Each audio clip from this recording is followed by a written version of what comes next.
Notice how flat my laptop is? Got my battery finally. I really lucked out there. Only probably because of him. I just would have let it go. I thought it was just, over time, laptops warped a little bit. But that was coming to a bad end. All right, we were talking about the origin of life last week. It's very easy when you're talking about Genesis, a book who is titled, not self-titled, but titled Beginnings, Genesis. About the origin of life. This is the Harvard website on a committee that they have or something on, there it is, the Origins of Life Initiative. It's a community of Harvard faculty. What I said last week that probably could be considered controversial, insulting, is look, if they've basically gotten nowhere on the question of the origin of life, to the point now where we're going to read in a minute where they're looking for it on other planets, because maybe it can tell us something about origin of life here. Well, if you got the problem handled on your own planet about the origin of life, you don't need into other planets to tell you something about the origin of life on your planet. Not that even if they find out something about their atmospheres, can it help? I mean, what does it prove? Nothing. Those planets are hundreds of millions of billions of miles away. But anyway, I said, look, given the state of things, you believe that Genesis chapters 1 and 2 are nonsense. I said, okay. You have your nonsense and I have my nonsense. I've told you something about my creation story. You tell me something about your creation story with the evolution of life on Earth. The creation part of the story, not the evolution part of the story. So it's kind of like starting a book after the beginning. It's like episode 4 of Star Wars. Well, you're joining the story in progress. That's what evolutionary theory is. I want the beginning. I want to know how the empire and I want to know how the empire and the rebellion started all the way back. Tell me something about the origin. And episode 1 gets there badly, but it's evolution is like in episode 4. You're right, dropping us into the middle of the story. So tell me something about the creation. Give me your creation story. Darwin gave a creation story about a primordial soup because he understood you got to have a creation story. So I used to say that, and others have said that evolution is naturalism's creation story. It's really not, because there is no creation part to it. There is no origin part to it. There's just simply based on the assumption, the premise, the origin of life is a premise upon which the evolutionary theory is based. It's a premise upon which. I want the actual evidence. That's what I want, not a premise. Don't tell me I have to just assume it. I'm not assuming it. But anyway, here it is. Is life abundant in the universe? If you're reading anything about this and Saturn and these moons, Titan, Saturn, and so forth, even Venus, there's all kinds of there's a new kind of renaissance of interest in whether these planets once sustained life and what they can tell us about life on this planet. So they're planning these trips to Venus even. The Russians landed on Venus for like an hour and a half in the plane, and then the craft melted. That's really interesting pictures, by the way. But anyway, they're going to send them up to these moons around did I say Saturn was a moon? It's not, it's a planet, but Titan is one, Europa is another one, where they hope to find out something about. They hope to see that there's evidence of there's evidence of life in these environments. And because they think there are these warm oceans of water underneath the surface, which they describe as that would be the perfect environment for the origin of life, chemical evolution. And my response to that is, okay, very well. Let's just say you go up there and you find some evidence of the origin of life, the existence of life. That'll be quite a remarkable thing. But what if you go up there and you say up front, this is the perfect breeding ground for the evolution of life, chemical evolution of life. What if you don't find any? What are you going to say then? You had the perfect environment, by your own admission, for the origin of life and a lot of time to do it, the entire, however long these planets and moons have been here, and you didn't find it, what are you going to say then? So, we'll find out. But this is the thing from Harvard. The Origins of Life Initiative is a community of Harvard faculty, researchers, postdoctoral fellows, graduate students, undergrads, fascinated by the challenge of answering this question. Is life abundant in you? What makes it a challenge? Since the university created this interfaculty initiative in 2007, we have grown to over 150 members, and then they talk about all the different, it's interdisciplinary, there's lots of them. Here are a sampling of many of the projects underway, looking for undiscovered lives that may be hospitable to life using special instruments they want to find out. Geochemists analyze the rocks on Earth and Mars to uncover processes and environmental changes, all with an interest to understanding something about the origin of life on planet Earth. Chemists and chemical evolution. Chemists and chemical and biologists consider the simple molecules on primitive planets and focus on the route to assembling complex self-replicating molecules. That is the question. How can we have gotten to complex self-replicating molecules? That's the question. Molecular biologists concentrate ultimately how biological evolution can emerge from the chemistry on the host planet. Right there. The ultimate leap. Does that sound like something settled? About life, about the origin of life on planet Earth? It doesn't sound like it to me. Why? Because of the one just above it. The route to complex DNA or RNA, the route to assembling complex self-replicating molecules. That's the part that Darwin didn't even know about, but he had a hunch already that the origin of life is this Herculean problem. And he was literally about 100 years, a little less than 100 years before Francis and Crick discovered the double helix, the DNA molecule, the DNA strand, which is the complex self-replicating system, all made of proteins. So you end up in this self-referential loop. Proteins produced through DNA, but the DNA has the proteins to produce the molecule, the strand has the instructions for producing the proteins that it is made of. And you end up in this problematic circle. Our progress is being accelerated not by discoveries, but by new people. Look at this part right here. Unencumbered by old misconceptions. I kind of want to know what those old misconceptions are. And full of what kind of ideas? Fresh ideas. Well, that sounds like in 2024 we're starting over. That sounds like, well, we don't really know anything. We have no idea. And we're not getting anywhere on planet Earth, so maybe we can study these primordial environments on moons like Saturn, Europa and Titan and so forth. That's what it sounds like to me.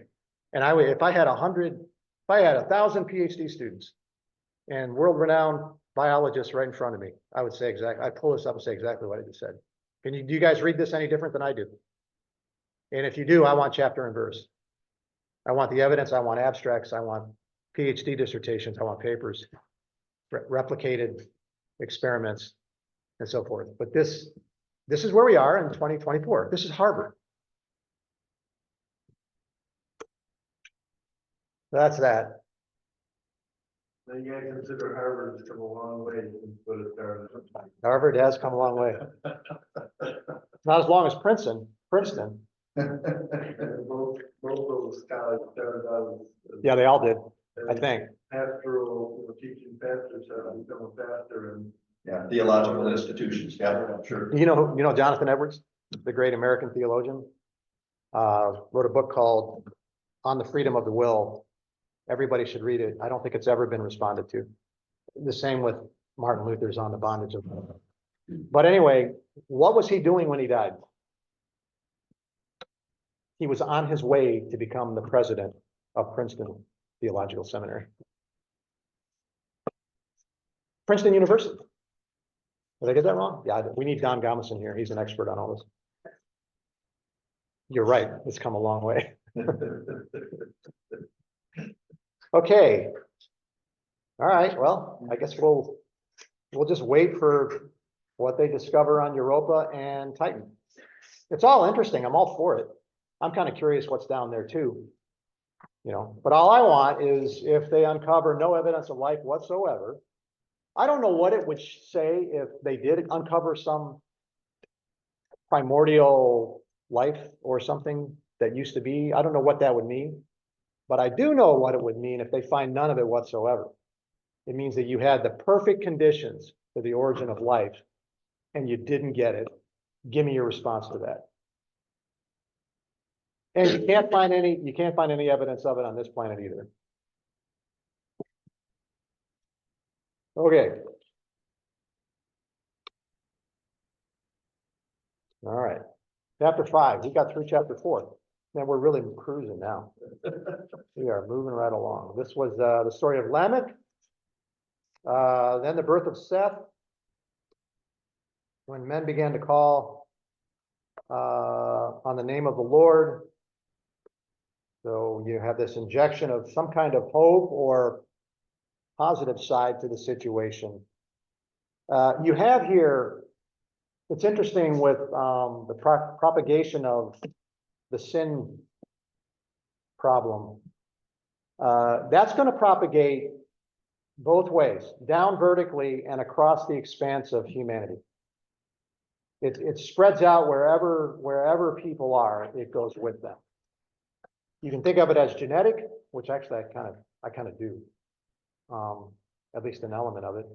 You can think of it as genetic, or you can think of it as a contagion, that it's passed on like is it nature or nurture? And my response is that it's both. But you could raise someone in a perfect house with perfect parents who never sinned once, and the kids would still be sinful.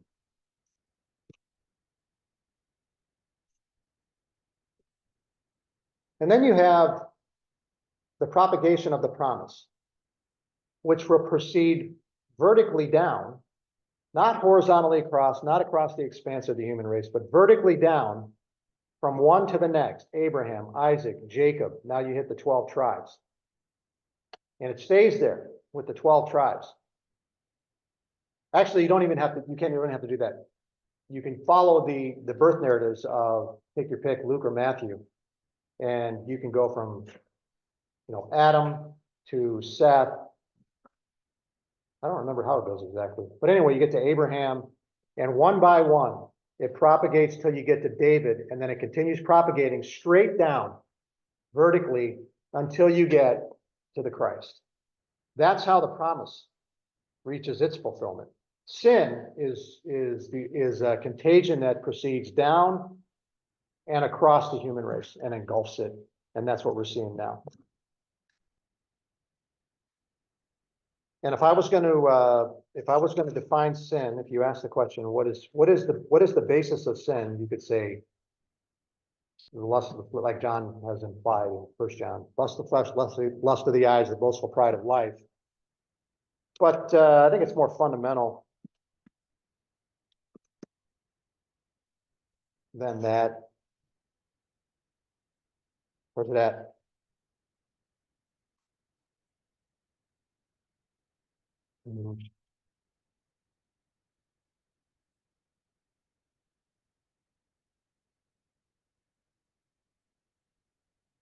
Making all this up right now, right here. 121, Colossians. He captures it right here.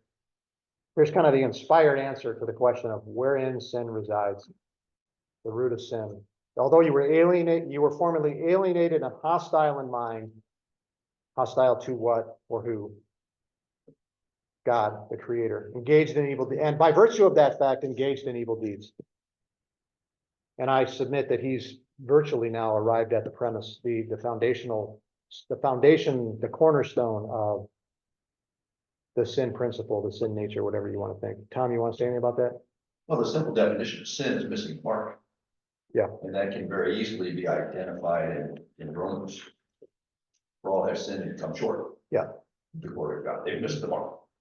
And you look at a target, shooting at a target, you miss the mark, that's it. That's the simplicity of what it is in our lives. And how often I miss it. All right, so that's Paul. Okay.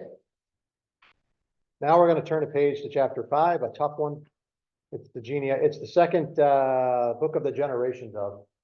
The first one was creation itself, chapter 2. I forget which verse, right? 1 or 2. This is the account of the creation and so on and so forth. Here's the second one. It's hard to tell. It's not even really whether it's a conclusion to what preceded or an introduction to what's next, but it definitely is a transition point. Because very often when you reach the end of it, you get to the person who's the next part of the story. That's what ends up happening. And so let's just walk through this. We may even get to chapter 6 a little bit, which is where it really gets interesting for the human race. This is the book of the generations of Adam. There are 10 of those in these generations elements in the book. In the day when God created man, he made him in the likeness of God. He created them, male and female, and he blessed them and named them man in the day when they were created. So a nice summary of what went before. He left out the part about the tragic fall and the accompanying curse, and now we're going to see it and have to because we're going to see it. When Adam had lived 130 years, he became the father of a son in his own likeness. That likeness thing is a big deal. According to his image. We should probably talk about that. Why does he keep, is it that implied is that now the likeness of man is to propagate sin as well. And since he's in the likeness of Adam, this thing continues to propagate, but here it's Seth. It's not one of the bad guys. So I don't know. We have to think about his emphasis. I mean, we can talk about the image of God, but I'm interested in the fact that see it in the other genealogy thing. you just, Stephen, yeah. It's just back up in front of us again about the likeness thing, or the image thing. The contrast between verse 1 and the likeness in which man was created, and now propagation is It's in the likeness of Adam. Yeah, that's the big difference. God made Adam in God's likeness, but now when Adam, he's going to have a son in his own likeness, according to his own image. But again, it's Seth. So, but that has to be a deliberate, it bears some thought. Why exactly is he doing that? What's the difference? Because sin. Yeah, and if he was talking about one of the other, he's talking about Cain or Lamech, then yeah, okay. But in this case, he's talking about Seth. And maybe it could be that the promise is still alive in the likeness of Adam or something. Maybe that's part of what he's doing. And that's as far as I'm willing to go, and no farther. Then the days of Adam after he became the father of Seth were 800 years, and he had other sons and daughters. There's the other sons and daughters. He's very interested in Seth. Why is he interested in Seth? Guesses. Got my man from the Lord. That was Eve's. That's the line where the Savior's going to come from. And that's probably anticipation, foreshadowing too, because we're going to end in Noah. So that's my guess. He's very interested in Seth for that reason. So if you go through this genealogy, basically, it comes down to the fact that they were taught about the Lord. Seth's generation, just family line, all believed in God and tried to live for the Lord. for God. Where after, Cain's basically didn't want to have anything to do with the Lord. So basically you're starting with Seth and they're teaching, they're doing what God says and Deuteronomy, even though Deuteronomy wasn't around yet. They're teaching their generation, their next generation about God. It's interesting that when he could have said, this is the book of the generations of Adam. Adam gave birth to Cain, Abel. and off they go, but he didn't. He leaves that in the midst of the sin thing and the propagation of it. This genealogy, he has a whole genealogy dedicated to the line of Seth in preparation for Noah. I wonder what Adam and Eve's mindset was after they realized how they had sinned against God. For the day you eat of it, you shall surely die. Was it their mindset at that point? Are there be any more generations? And then Cain sins, and that's it. God's going to come down in judgment. And that's now the, Seth comes. I've got a man forward. yeah, you're back to the hope, Continues. you're back to the hope thing. Yeah, Yeah. I mean, perhaps. Okay, named him Seth, verse 4. Then the days of Adam after he became the father of Seth were 800 years. He had other sons and daughters. So all the days that Adam lived were 930 years, and he died. And Seth lived 105 years and became the father of Enosh. Then Seth lived 807 years after he became the father of Enosh. He had other sons and daughters, so all the days of Seth were 912 years, and he died. The purpose of God, they're doing something here that we don't do. The purpose of God here is tracked through genealogy. It's a genealogical account of the history of redemption or the plan of God, the salvation history. Very much so, all the way to Jesus. They're very, very, even in Matthew and Luke, one of whom was a Gentile writer, very interested in the genealogical development, progress of the history of redemption, arriving finally in the messianic ruler, in Jesus himself. Enosh lived 90 years, became the father of Kenan. Then Enosh lived 815 years after he became the father of Kenan, and he had other sons and daughters. So all the days of Enosh were 905 years, and he died. Canaan lived 70 years, became the father of Mahalalel. What on earth? Then Canaan lived 840 years after he became the father of Mahalalel. We get to leave him behind. He had other sons and daughters. So you can see him dispensing with them. He doesn't care about them because they're not in the line of Noah. So he just gives the one and he mentions there's others, but I don't care about those for my purposes. So all the days of Canaan were 910 years and he died. Mahalalel lived 65 years and became the father of Jared. Mahalalel, come on, lived 830 years after he became the father of Jared and had other sons and daughters. You can see the pattern. So all the days of Mahalalel were 895 years and he died. Good. Thankfully, Mahalalel has died. Jared lived 162 years, became the father of Enoch. And Jared lived 800 years after he became the father of Enoch, and he had other sons and daughters. So all the days of Jared were 962 years, and he died. Time out with Enoch. Enoch lived 65 years, and he became the father of Methuselah. Then Enoch walked with God 300 years after he became the father of Methuselah. He had other sons and daughters. So all the days of Enoch were 365 years. And then we get commentary on one for the first time. Enoch walked with God. So instead of getting all the days of this formula, right? Well, you can see them right here. 1, 2, 3, 4. We don't get that formula. We get all the days of, but then this part gets left out. Enoch walked with God and he was not, for God took him. No death. Oh, I should probably have, when are we going to stop here and talk about some of this? Let's stop there. And see what we need to talk about. Before we get to Enoch, I should have stopped earlier.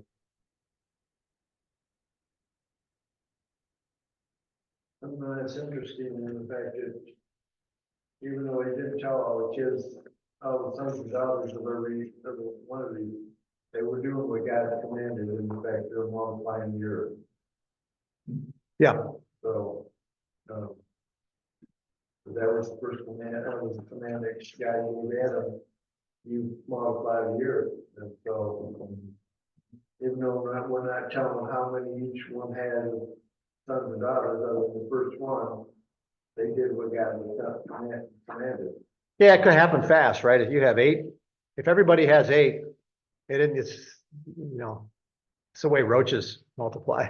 And, You know. it very well could have been a lot more than that. Oh, yeah. I mean, and how many lived to 800 years after he became the father of?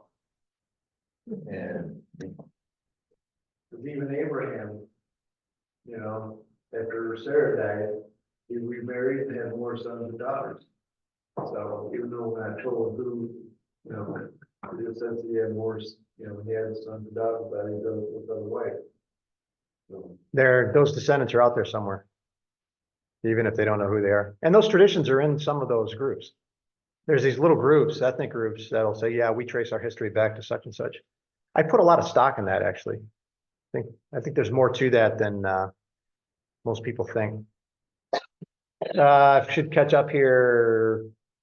There's 10 generations. The stories we heard in the Cain line were Cain's murder and Lamech's murders and defiant statement. And now the only story we're going to hear in Seth's line is about Enoch, essentially. There are 10 generations before the flood and 10 generations after the flood. I don't know. Fair to say there were probably 7 generations alive together at point. oh, yeah, Somebody's done all that math. He probably knows more about it than I do. I can't recall it. Yeah, I had a Bible study with a woman who was like that. She just had an encyclopedic knowledge of that. And I had to be careful because I'd say something about that. And she would say, well, no, it couldn't be because he would have been alive at the time that so-and-so was alive. And she had studied all that and knew all of that. She had kind of like a little bit of a Give me a piece of graph paper. eidetic memory kind of thing where she just remembered everything. So she knew all these ages and everything and how they overlapped. But that's out there. You can Google it. Well, if Enoch is the one of the generation that began to call on the name of the Lord. Seth. Seth's son. Yeah. Was it Seth that called on the name of the Lord or Enoch? That sounds to me like Seth.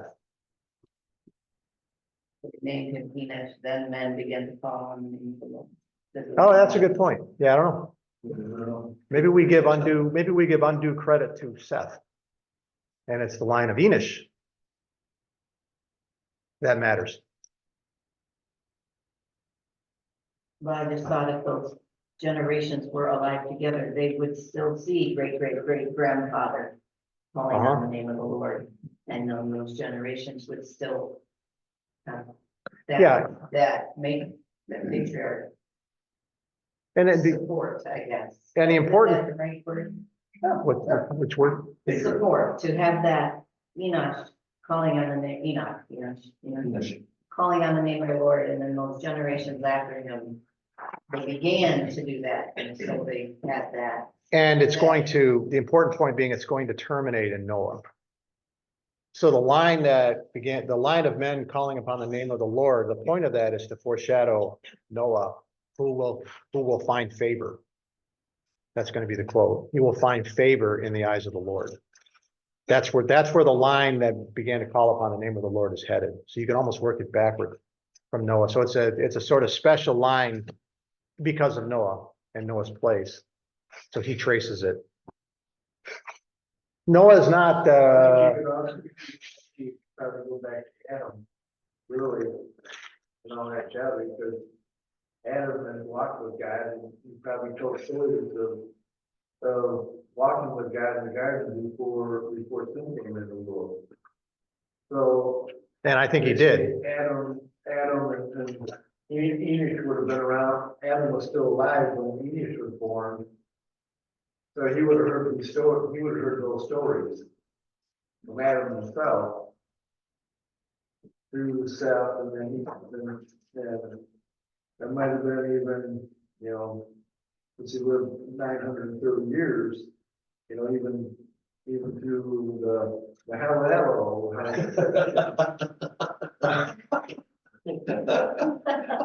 Why did you pick that one? Why didn't you pick one of the easy ones? Jared was right below it.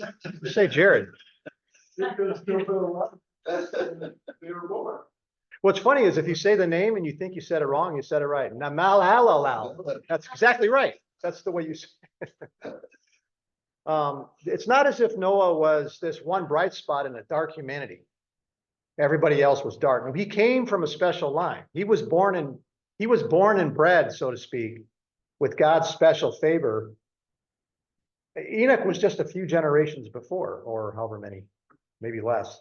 But he's in a special line that arrives in, that's sort of destined.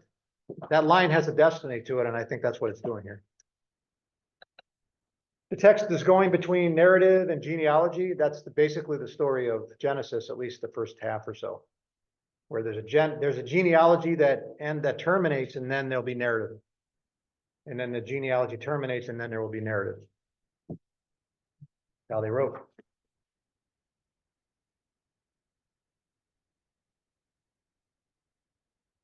Oh, yeah, and also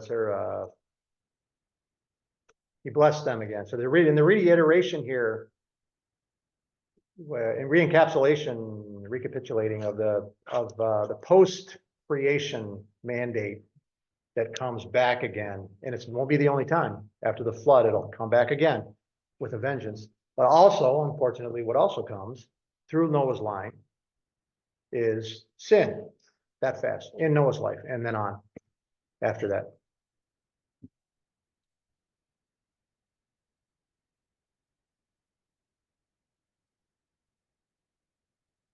Let's see here. So I put down, this is years ago, whereas the genealogy in chapter 4, Cain, seems to trace the transmission of sin, this one seems to trace the transmission of the divine image. That was my comment on it when I was studying this some time ago. That might be. That still might be. Yeah, it's just curious. Adam is created in the image of God, and I mean, by extension, if Adam is created in the image of God, then the Son is also created, the transitive property. A marred image of some kind, maybe, but Well, we would say that we are created in the image of God, yes, which I believe. Yeah. and we can talk about what that means. And I got caught up quick because I don't have anything more to say about that. We might actually finish this chapter. How many times have I said that in the last 17 years? All right, I got down to Enoch in my notes. I didn't have much notes for this. So this is a case in point of the statement at the end of chapter 4. To Seth, to him also was born a son, called his name Enosh. Then men began to call upon the name of the Lord, and that will finally have its true fulfillment in Enoch. Enoch walked with God, and he was not, for God took him, as the ultimate manifestation of men calling upon the name of the Lord. And he will be the only one who does not get an "and he died." So as is famously said, there are two people in the Bible that don't die. Okay. Who are they? I almost said Moses. Thank you. I'm glad you got Elijah. I get Elijah and Elisha mixed up sometimes. Yeah.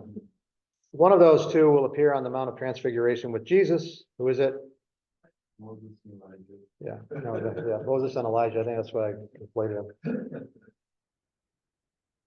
Enoch has the shortest lifespan on the list, but he is the most blessed one with a son, be fruitful and multiply, with a son who lives the longest, Methuselah. And it is remarkably unadorned and unembellished. It is just simply a single statement. How was he taken? Nobody knows. Where was he when he was taken? Nobody knows. Nobody knows the answer to any of those questions. He was simply, where were these people? We don't know. He's not interested in that. And it's interesting to ponder whether or not he walked with God in the same way that Adam and Eve walked Right, with God. with God's personal presence. Yeah, I think it's interesting to ponder that. Well, you do have the reference in chapter 3, the Lord God was walking in the garden in the cool of the day. The implication being that he did that with Adam and Eve. And now you have the statement of walking with God, and it implies, maybe strongly, that's it's exactly like Adam. And then we can, you know, there's sermons about God blessed Enoch by taking him before he could sin. You know, there's also stories in the 2nd century apocryphal writings about the early childhood of Jesus and how he magically made a chair that had one leg too short, have a longer leg. You can fill all that stuff in there if you want, but I certainly ain't gonna do a sermon on it. Is it possible? Yeah. Is it probable? I don't think so. He repeats walk with God twice. Enoch walked with God 300 years. That's a long time. You will not equal that. The best you'll do is 60, 70 years or something like that. 300 years he walked with God. And then again, he walked with God. He walked with God 300 years. And then in mid-step of walking with God, he disappeared. Yeah, that's the picture. He's mentioned 3 times in the New Testament. Let me see, are any of those interested? Yes, Jude, let's go to the Jude passage. I had it open last week and now I don't. Too bad.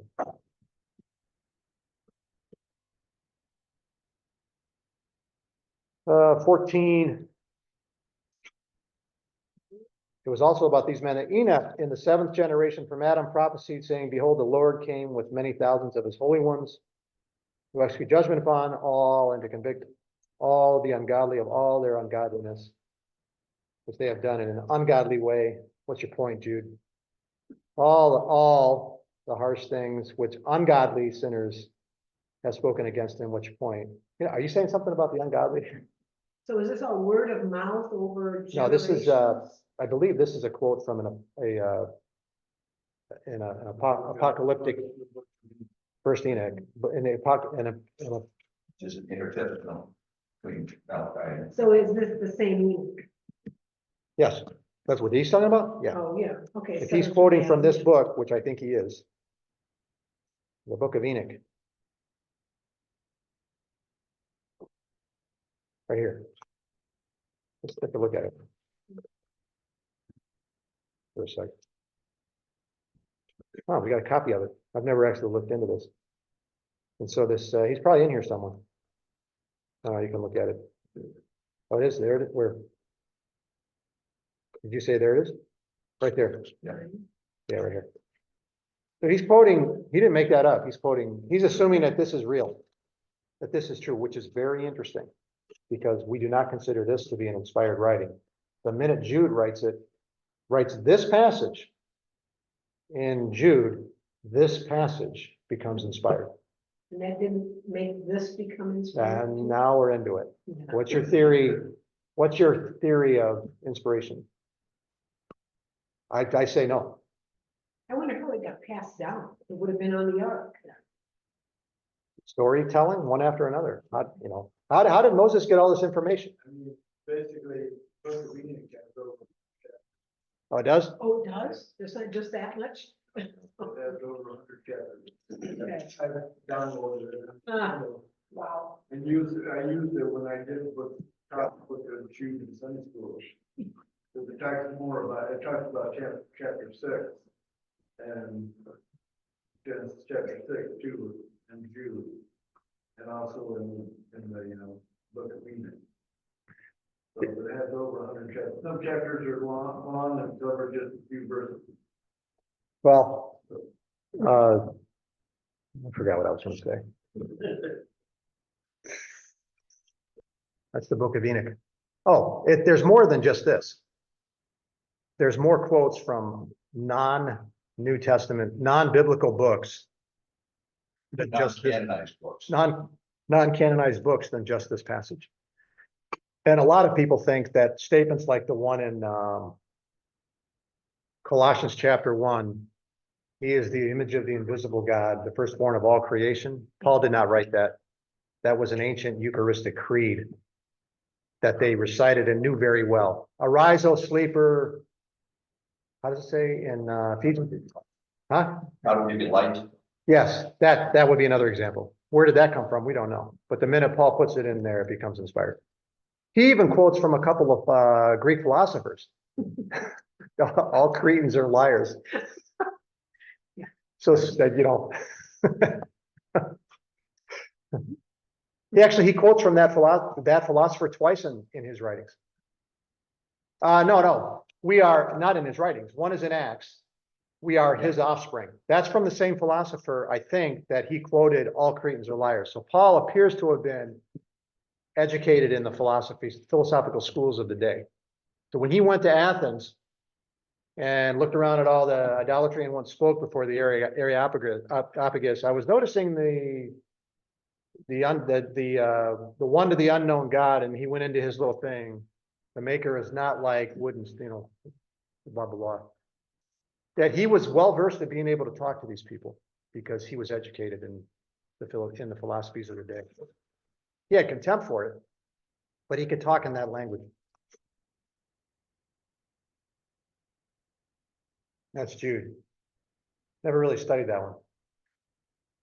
Okay, let's see. I'm almost done. Good study. Huh? This is a good study. Yeah. Earnestly content for the faith. Let's continue. Methuselah lived 187 years and became the father of Lamech. There's another Lamech. Accidentally, probably. But there's a Lamech in both lines. Don't get them. There's actually an Enoch in both lines as well. And an Enosh in both lines, I think. Correct. Then Methuselah lived. That's that Bob Newhart show. This is my brother Daryl.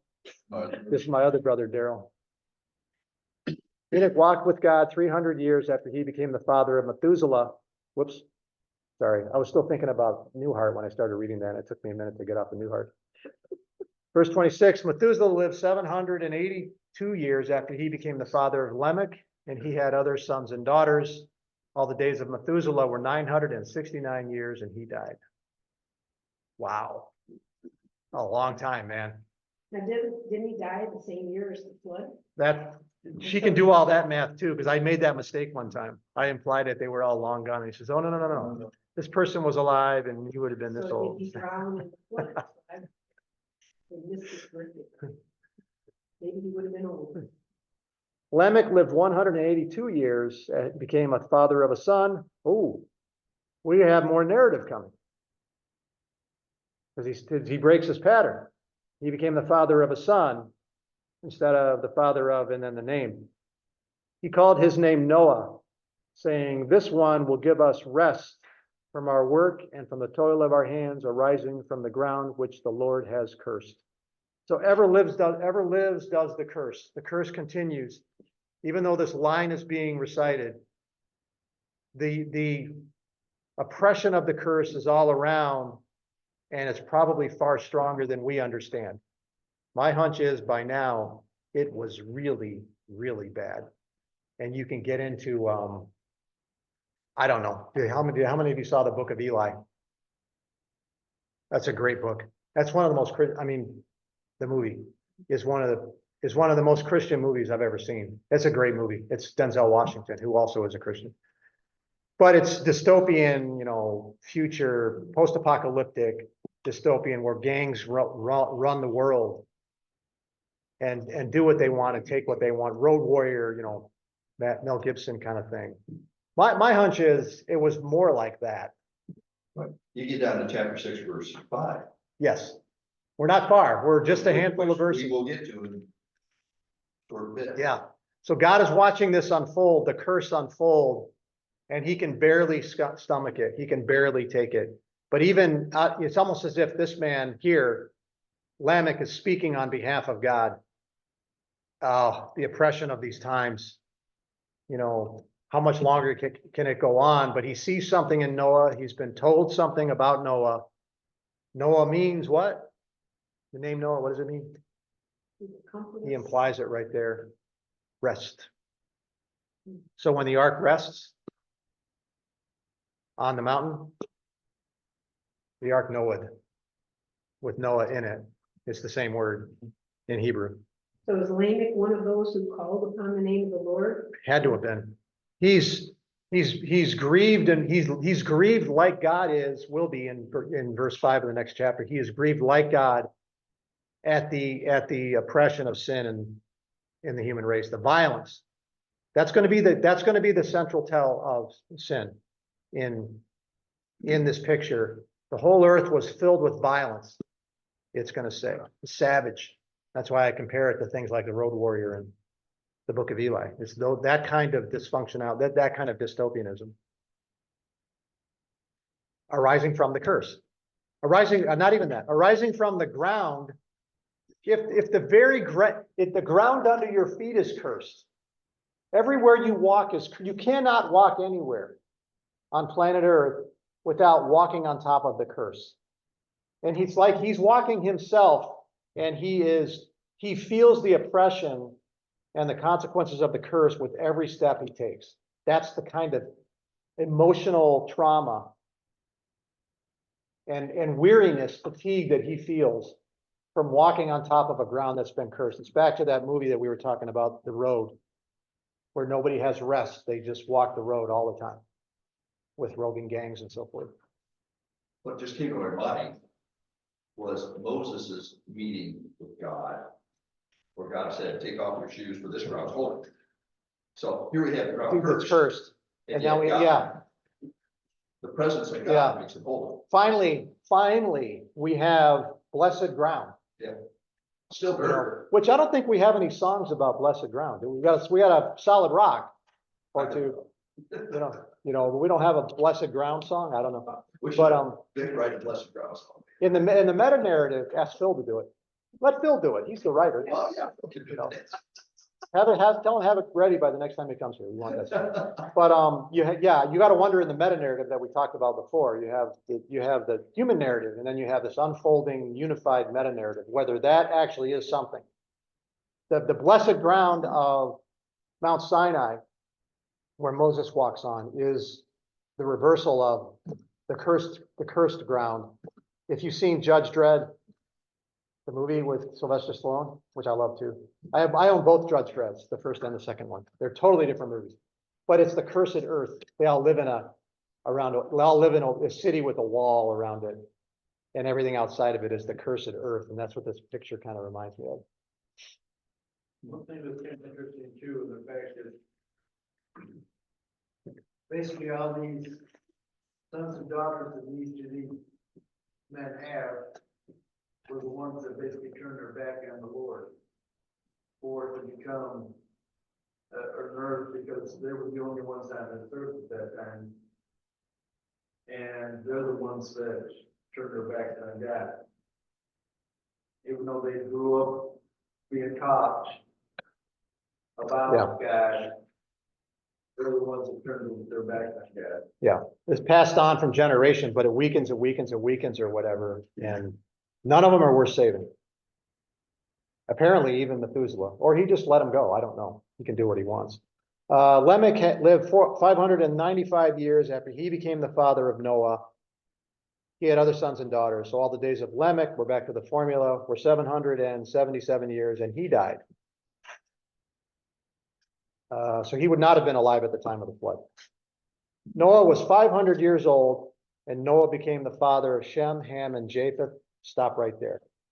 Time for narrative. We have arrived at Noah, which we are going to read the first 5 verses to see how fast it utterly disintegrates when God finally says, I can't take it anymore. Then it came about, men began to multiply on the face of the earth. Replace the word men with sin.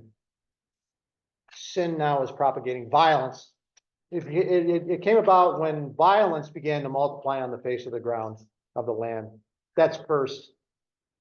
daughters were born to them, that the sons of God saw the daughters of men were beautiful. They took wives for themselves, whomever they chose. We'll get back to all this. Then the Lord said, my spirit shall not strive with man. What spirit is this? There was a spirit in Genesis chapter 1, verse 2. The Spirit of God was hovering over the surface of the waters, waiting to act and bring order into the chaos, inject order into the chaos. And that spirit is now going to be taken away. That's my picture here. Shall not strive with man forever, because he is also flesh. Nevertheless, his days shall be 120 years. Mankind has been given an expiration date. The Nephilim were on the earth in those days. And afterward, when the sons of God came into the daughters of men, and they bore children to them, those were the mighty men who were of old, men of renown. This is the verse. God says, I have had enough. The Lord saw that the wickedness of man was great on the earth. That's one. And that every intent, that's one. Every intent of the thoughts of his heart was only evil continually. You could not get a more emphatic statement of complete and total human depravity than that verse right there. That's God's assessment of that's the writer looking in the mind of God and reading his mind divinely in an inspired way, reading his mind and his view of the human race. And the question is, has his view of the human race improved? If not, that's the God who stands over the top of everyone, the God who is not inclined to have a very favorable, he finds the human race repulsive in his very being, or something like that. That's for anyone who thinks that there's residual goodness that God takes account of. I offer Genesis chapter 6, verse 5. The Lord was sorry that he made man on the earth. He was grieved in his heart. I wish I never would have created them. They are so disgusting.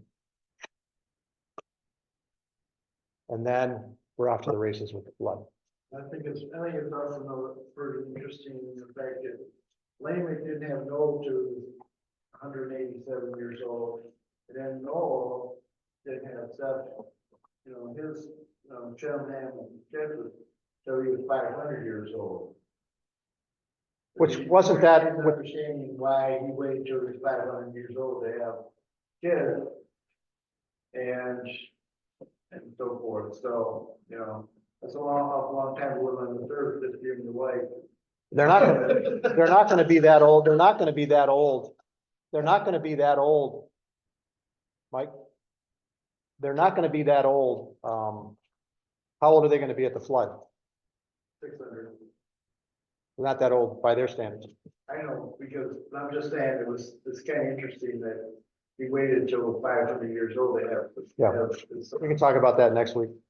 Enoch had kids at 65. Right, the other ones, yeah. Yeah. And there was like 130 Seth, and then 105 when Seth had Enoch. 90 when. Yeah, they get less. Cain and so forth. Yeah. 70 and 65, 162 and then 65.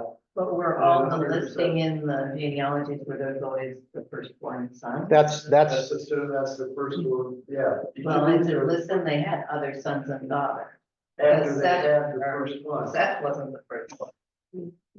yeah. Let's talk about the issue of the firstborn, which I think is a big deal. She's implying that maybe they had sons before Shem, Ham, and Japheth. So we can talk about that next time. We got to go now. I don't read that. Yeah, that's okay. All right, let's go ahead and close down. Naomi, Nate, Gabe, Well, the other ones are listed. thanks for joining us. But, Thank you, Gary. I would. See you later. Simply because these are the ones. No.